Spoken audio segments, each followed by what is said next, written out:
نحمدہ و نصلی علی رسول الکریم۔ اپنی قومی بے حسی پر دل خون کے آنسو رو رہا ہے، عقل معاف ہو رہی ہے۔ غزہ شہر کے لاکھوں مجبور بے کس شہریوں پر بے رحم صہیونیوں کا قہر ٹوٹ رہا ہے۔ دنیا لرزہ بر اندام ہے۔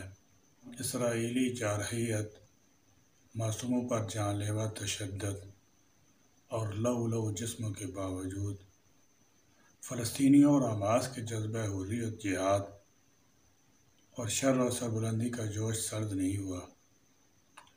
ہلاکت خیز بمباری اور تباہ کن فاسفورس بموں سے حبس زدہ کرنے کی ہر تدبیر شہادتوں کے جام پینے کے لیے بے قرار مجاہدین کے سر نہیں جھکا سکی۔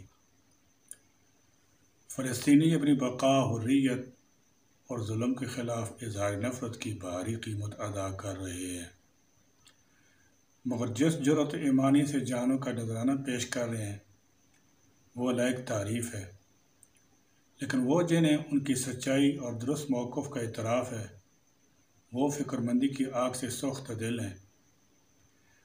غزہ کی پٹی کی طول و عرض میں چنگیزیت کا راج ہے۔ یہ آزمائش، یہ امتحان پہلے کبھی نہ تھا جو آج ہے۔ اس ارض و آفاق کو انسانی جور و ستم نے اپنی لپیٹ میں لے رکھا ہے۔ ظالمانہ فضائی حملوں سے شہید ہونے والے بے قصور، بے ضرر شہری، مرد و خواتین اور معصوم بچے بے گور و کفن تجویز و تکفین کے منتظر مردہ خانوں میں پڑے ہیں۔ اسرائیل کی طرف سے 3 اطراف سے زمینی، فضائی، سمندری حملوں اور قتل و غارت نے تباہی بربادی کے ایسے ہیبت ناک مناظر پھیلا دیے ہیں جنہیں دیکھ کر آنکھیں اشکبار اور دل انتہائی افسردہ ہیں۔ ضرورت اس بات کی ہے کہ پہ ہم جو جفا کا نشانہ بننے والوں کے حق میں ساری اسلامی دنیا متحد ہو کر اٹھ کھڑی ہو۔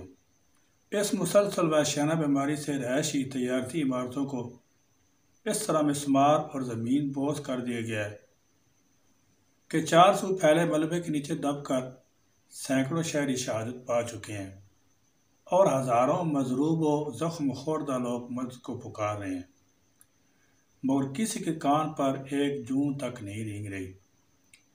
کچھ ممالک میں عوامی احتجاج ہوا، لیکن حکومتوں اور ریاستوں کی طرف سے تنقید و مذمت سے بڑھ کر کچھ نہیں ہوا۔ ہم نے اور ہمارے حکمران نے چپ سادھ رکھی ہے۔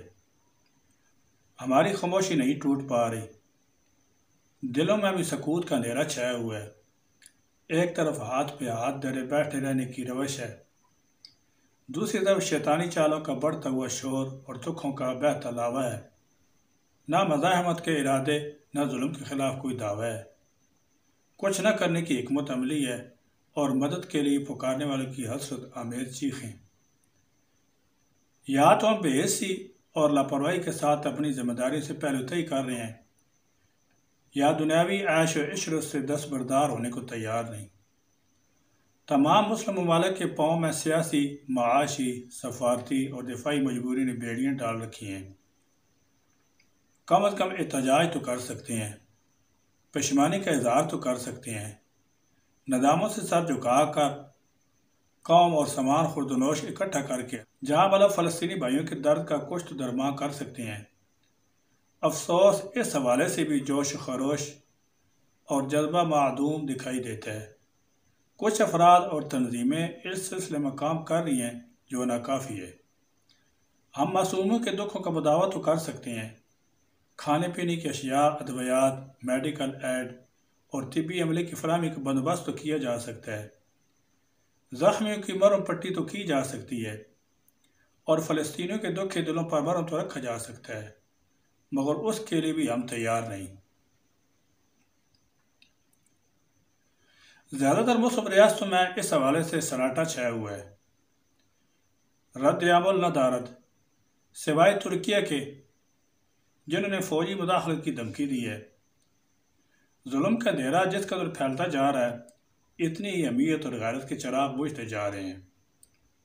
زبانی ہمدردی سے زخموں سے چور مجاہدین اور ٹھیس سے بھری سسکیوں کو دلاسا نہیں دیا جا سکتا۔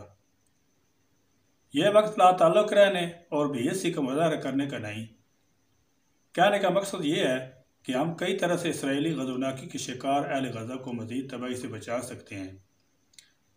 اگر ساری اسلامی ممالک متحد ہو کر مشترکہ اقدامات کریں تو اسرائیل، امریکہ، برطانیہ جیسی تعصب ریاستیں اوندے منہ زمین پر گر پڑیں۔ مثلا اسرائیل اور یہودی کی تمام مصنوعات کا مکمل طور پر بائیکاٹ کیا جائے، جو مال پہلے سے خریدا جا چکا ہے اس کو تلف کر دیا جائے تاکہ کوئی اس کی خریداری نہ کر سکے۔ تمام اسلامی ممالک امریکہ، یورپ، کینیڈا، آسٹریلیا سمیت اسرائیل کی حمایت کرنے والے تمام ممالک کے سفیروں کو احتجاجاً واپس بھیج دیں۔ اس کے علاوہ مسلمان ممالک اسرائیل کی کسی بھی طرح کی حمایت کرنے والے ممالک کے ساتھ تجارتی تعلقات کو عارضی طور پر منقطع کر دیں اور ان کے فلائٹ آپریشنز کو روک دیں۔ ان اقدامات پر عمل کی صورت میں تمام رکن ممالک کو بھی مالی نقصانات کا سامنا کرنا پڑے گا، لیکن ایک بڑے مقصد کے لیے یہ قربانی ناگزیر ہے۔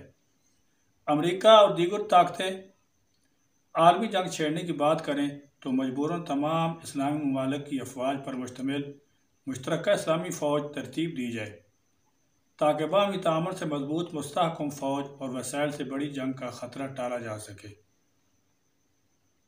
وما علینا الا البلاغ۔